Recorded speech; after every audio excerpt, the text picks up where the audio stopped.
రేవంత్ రెడ్డి చాలా స్పష్టంగా కాంగ్రెస్ పార్టీకి ఓటు వేయకుంటే మీకు సన్నబియ్యం రావు, పెన్షన్లు రావు, ఇండ్లు రావు, మీకు ఎలాంటి సంక్షేమ కార్యక్రమాలు రావు అని చెప్పేసి ఒక ముఖ్యమంత్రి హోదాలో బ్లాక్మెయిల్ చేయడం వల్ల ఇంకా 3 సంవత్సరాలు ఈ రాష్ట్రంలో కాంగ్రెస్ ప్రభుత్వం ఉంటుందని, నిజంగానే అవన్నీ బంద్ అయితేమని భయానికి ఈరోజు ఆ తీర్పు ఇచ్చినట్టుగా మేము భావిస్తున్నాం. అదే మాదిరిగా వారి సోదరుడైనటువంటి ఓవైసీ పూర్తి అండదండలతోటి ఈరోజు వారు గెలుపు సాధ్యమైండవచ్చు.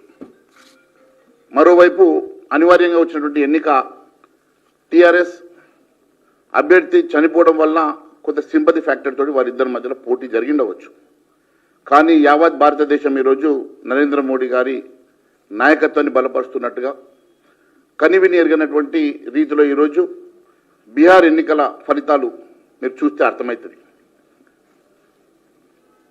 పూర్తిగా నరేంద్ర మోడీ గారి నాయకత్వాన్ని బలపరచాలని, నరేంద్ర మోడీ గారి నాయకత్వాన్ని ఈ దేశానికి అవసరమని ఈరోజు బీహార్ ప్రజలు ఏకగ్రీవమైనటువంటి తీర్పు ఇచ్చారు. 3/4 majority, 95% of the strike rate, 101 స్థానాలు నిలబడితే 95 స్థానాల పైగా ఈరోజు భారతీయ జనతా పార్టీ గెలుస్తుందంటే ఏ రకమైనటువంటి తీర్పు ప్రజలు ఇస్తా ఉన్నారో, నరేంద్ర మోడీ గారి నాయకత్వాన్ని ఏ రకంగా బలపరుస్తూ ఉన్నారో, ఇది యావత్ భారతదేశం అంతా కూడా ఈరోజు నరేంద్ర మోడీ గారి నాయకత్వాన్ని వారి వెంట నడుస్తున్నట్టుగా స్పష్టమవుతున్నది.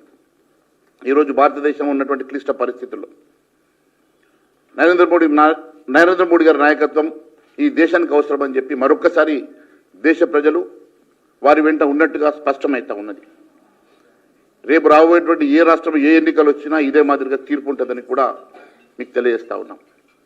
మరోవైపు ఈరోజు కాంగ్రెస్ పార్టీ తీరు చూస్తూ ఉంటే తెలంగాణ రాష్ట్రంలో పూర్తిగా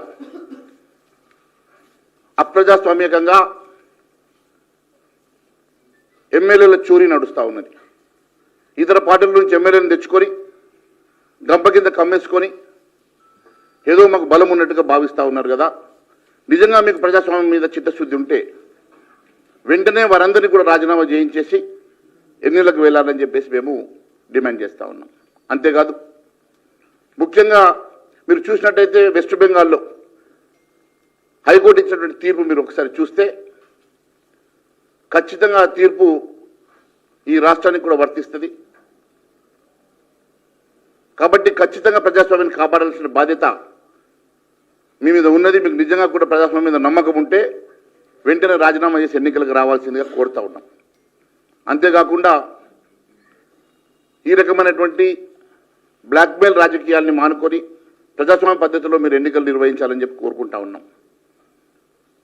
ముఖ్యంగా ఈరోజు భారతీయ జనతా పార్టీకి సంబంధించినటువంటి కార్యకర్తలు, నాయకులు జూబ్లీహిల్స్లో కృషి చేసి కష్టపడి భారతీయ జనతా పార్టీ కోసం పనిచేసిన ప్రతి ఒక్కరికి కూడా పేరు పేరున ధన్యవాదాలు తెలియజేస్తా ఉన్నాం.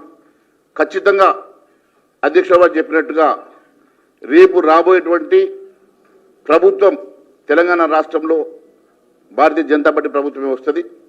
ఖచ్చితంగా ప్రజలు మన వెంట ఉన్నారు. నరేంద్ర మోడీ గారి నాయకత్వాన్ని బలపరుస్తూ ఖచ్చితంగా ప్రజలు భారతీయ జనతా పార్టీకే పట్టం కడతారన్న విశ్వాసంతో ఈ అవకాశం ఇచ్చినందుకు ధన్యవాదాలు తెలియజేస్తాను.